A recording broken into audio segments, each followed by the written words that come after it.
Nashukuru nimekaribishwa kwa wimbo huo. Nimesikia mamangu mmoja pale anasema wimbo umemkumbusha mbali sana. Ndani ya wimbo huu ni kumbukumbu ya mauaji ya Arusha. Na Arusha mmekuwa na kumbu mbili za mauaji ya kisiasa kwenye shughuli za Chadema. Kumbukumbu ya kwanza tarehe 5 mwezi wa kwanza mwaka 2011, chanzo kikiwa ni uchaguzi wa 2010 na uchaguzi wa umea wa Arusha. Watu wakapigwa risasi, watu wakauawa. Mauaji ya pili yalikuwa Juni 2013, chanzo kikiwa ni uchaguzi. Wakati huo tuliwafukuza wanachama madiwani wasaliti, tukarudi tena kwenye uchaguzi hapa. Kwenye mkutano wa hadhara, wananchi mkiwa mmeiunga mkono Chadema, mtuhumiwa mmoja akarusha bomu na tukapata ushahidi wa video, watuhumiwa wakiwa ni polisi. Mwaka 2013 watu waliuawa kwa sababu ya uchaguzi. Tumekuja kuambia kwa kuwa kwenye historia ya nchi yetu, kwenye kati mbalimbali, mwisho ikiwa uchaguzi wa vijiji na vitongoji 2024, watu wameuawa Singida, Tunduma, Dar es Salaam. Karibuni ikiwa uchaguzi wa mwaka 2020, watu wameuawa kwa sababu ya uchaguzi. Tumekuja kuwaambia sisi Chadema tunasema imetosha damu kumwagika kwa sababu ya uchaguzi. Tunataka mabadiliko ya kikatiba na kisheria yafanyike kuwezesha uchaguzi huru na haki, ili tufanye uchaguzi bila kumwaga damu. Ndio msimamo wetu wote wanachadema, wanachama wote na wapenzi wa Chadema na Watanzania, kwamba no reforms, no reforms. Sasa ndugu zangu wa Arusha, hoja za kudai reform za mapungufu ya katiba, ibara ya 74(1), 74(5), 74(12), 74(10), 41(7), hoja hizo, hoja sisi tumekusha zizungumza sana kwenye majukwaa, kwenye mazungumzo. Lakini kwa sababu niko Arusha,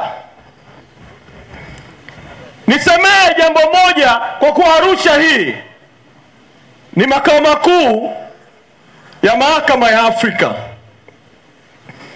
Zipo kesi mbili zilifunguliwa mahakama ya Afrika hapa Arusha na zikahukumiwa. Moja ilifunguliwa zamani sana, wakati Mtikila akiwa hai, mwaka 2013, uamuzi ukatoka mahakama ya Afrika hapa, kesi ya mgombea binafsi. Tanzania ikaagizwa toka mwaka 2013 irekebishe katiba kama sehemu ya kufanya uchaguzi kuwa huru na haki, iingize haki ya wagombea binafsi. Serikali ya Tanzania miaka yote imepuuza kesi ambayo Mtikila alikuwa mbele, lakini nyuma yake walikuwa wanaharakati. ikafunguliwa kesi nyingine miaka ya karibuni, ikasema kwamba katiba ya Tanzania kifungu kinachosema matokeo ya urais hayawezi kuhojiwa mahakamani ni kinyume na mikataba ya Afrika ya utawala, ya haki, ya uchaguzi. Tanzania ikapewa mwaka mmoja irekebishe katiba, wanaharakati wakiwa mstari wa mbele. Sasa mimi niko hapa Arusha, nimemsikia rais akisema wanaharakati wakae mbali, wanaharakati wa Kenya wakae mbali, wanaharakati wa Tanzania wakae mbali. Mimi nawaambia wanaharakati, mahali pa kumshika Rais Samia ni kurudi kwa haraka mahakama ya Afrika kukazia hukumu ili Tanzania ilazimishwe na mahakama. Uchaguzi usiendelee mpaka kwanza katiba irekebishwe, na tukishaingia kwenye kurekebisha katiba kutaka matokeo ya rais yahojiwe mahakamani, mgombea binafsi, huko napo tutashughulika na masuala ya tume na mambo mengine. Sasa rais amesema sana, kwa sababu tu wanaharakati wa Kenya walikuja Tanzania kwenye kesi ya Lissu. Anasema kuja kwenye kesi ile ya mtu anatumiwa kwa uhaini, kwamba wameingilia mambo ya ndani ya Tanzania. Nataka kumkumbusha Rais Samia na wapambe wake walioko hapa Arusha,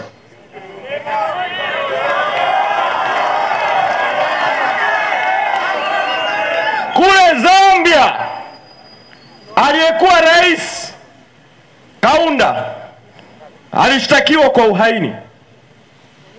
Nyerere alitoka Tanzania akiwa rais mstaafu akaenda Zambia kumpa shime Kaunda. Kaunda alikuwa ameweka mgomo wa kula chakula kwa sababu ya mazingira ya gerezani na mambo mengine.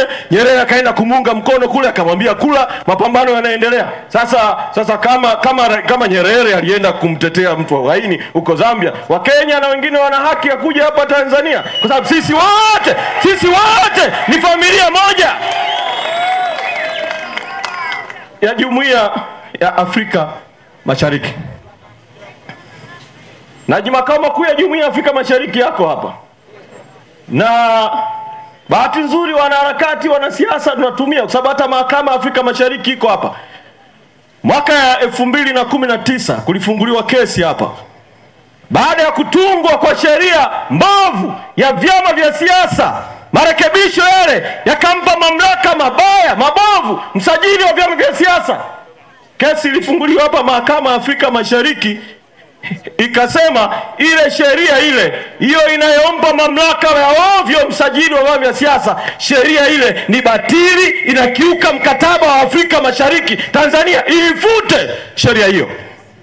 Sasa ndugu zangu, kwa sababu mzungumzaji wetu mkuu leo ni makamu mwenyekiti, mimi nataka kumaliza na vitu viwili. Cha kwanza, leo ni siku ya pekee sana, tarehe 28 mwezi Mei,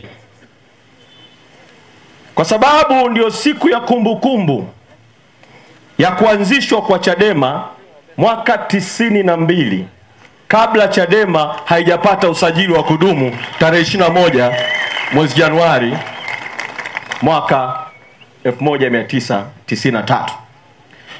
Makofi yenu yanaashiria kwamba leo ni siku ya pekee, na walioiasisi Chadema walifanya kazi nzuri sana. Tuwapongeze sana.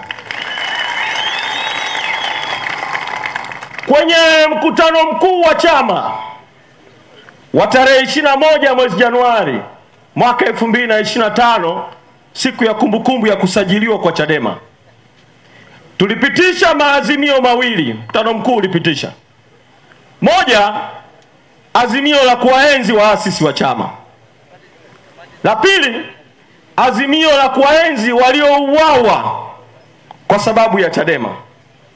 Kupitia siku hii ya pekee tarehe 28 mwezi Mei, naomba kupitia kwenu nitoe shukrani kwa kweli kwa waasisi watatu. Wako waasisi wengi, lakini waasisi watatu walioasisi Chadema: mwenyekiti Edwin Mtei ambaye ana makazi yake Arusha hapa Tengeru, tunamshukuru sana. Mwenyekiti hayati Bob Makani amezikwa Shinyanga pale, tunamshukuru sana. Tunamshukuru vile vile mwenyekiti wa tatu na mwenyekiti kijana muasisi wa Chadema, mwenyekiti Freeman Mbowe, tunawashukuru sana. Chadema ni safari ilianzishwa ikiwa na madhumuni, falsafa, itikadi, misingi. Katika safari hiyo toka mwaka 92 kuna kupokezana uongozi. Sasa uongozi uko chini ya mwenyekiti Tundu Lissu na makamu mwenyekiti John Heche. Ninawaomba watu wa kaskazini, kwa sababu mimi ni mwenzenu vile vile wa kaskazini kwa upande. Baba yangu ni Msukuma, kanda ya Ziwa Victoria. Mama yangu ni Mpare wa Kilimanjaro Kiurio, kwa hiyo Wachaga ni watani zangu. Kaskazini hii Sakina hapo nimewahi kuishi hapo Arusha Sakina nikiwa mdogo, lakini vile vile sekondari nimekwenda kusoma Maua Seminari Kilimanjaro. Kwa hiyo nawafahamu vizuri watu wa kaskazini. Nawaomba watu wa kaskazini, nawaomba sana, Chadema iko katikati ya vita kubwa sana ambayo watawala wanaipiga dhidi ya Chadema. Vita hiyo lengo kuu ni kukwamisha no reforms no election. Vita hiyo tarehe 23 nilisema kwamba kuna mapigano kama 7 wanayapigana katika hiyo vita. Leo kwa sababu ya muda nisiyazungumze, lakini naomba, kwa sababu tuko hapa soko kuu na lile bunge kule bungeni alitimizi wajibu wake. Yaani Mange Kimambi anaandika si watu wametoa siri dola milioni 26 za jeshi, bunge alijadili kule, anaandika wengine wanaleta nyaraka, bwana kuwa mkoa amejivikizia viwanja bilioni 1, bunge alijadili kule, sijui kimemo kimetolewa bilioni 15 wajadili, bunge limepoteza uhalali, si ndio? Sasa sisi leo hili iliyo bunge letu hili la soko kuu, na nyinyi wote ni wabunge, nataka tupige kura, na mimi naomba nijiteue kuwa speaker wa bunge hili, na nitawahoji kura 3. Kura ya kwanza nataka tuwahoji ili wapate kura ya wananchi, na wapiga picha mpige kura ya wananchi.